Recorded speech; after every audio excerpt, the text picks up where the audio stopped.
ফেরেশতারা ওই বান্দার সামনে এসে হাজির হয়। ওই বান্দার চোখের দৃষ্টি যতটুকু যায় ততটুকু ফেরেশতারা বিস্তৃত হয়ে বসে থাকে। মালাকুল মউত আসে।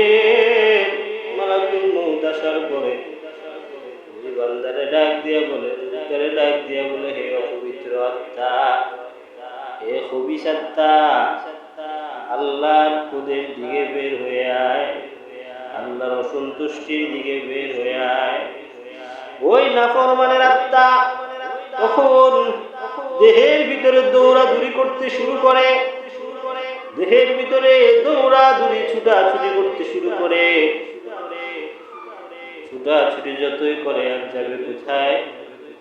মালাকুল মউত এমন ভাবে কাঁপতে দিয়ে বলে, এমন ভাবে রূহটারে বের করে যেমন কোন জীবিত ব্যক্তির চামড়া খুললে কষ্ট হয়, এর চেয়ে বেশি কষ্ট হবে না নাফরমানের মৃত্যুর সময়। ওই বান্দার রূহটারে যখন বের করে মালাকুল মউত, বের করার পরে একটা কালো কাপড়ের মধ্যে, দুর্গন্ধযুক্ত কাপড়ের মধ্যে প্যাকেট কইরা নেয়।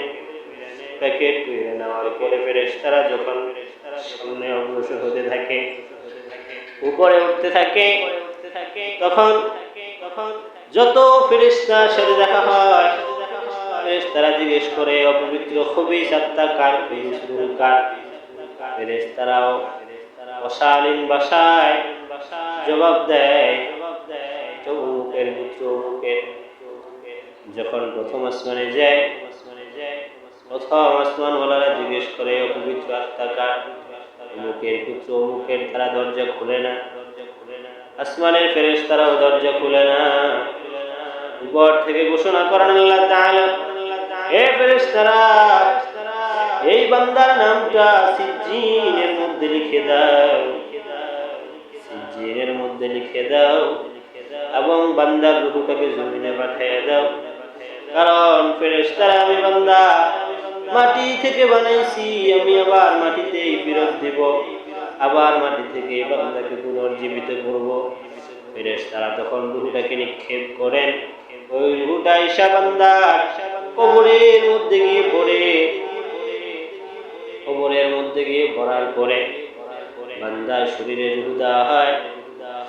এ দুনিয়াদার পাগল, এ বাবারা, ভালো করে বুঝছো, একটু চিন্তা কইরো বাবা, একা একা একটু ভালো করে চিন্তা কইরো।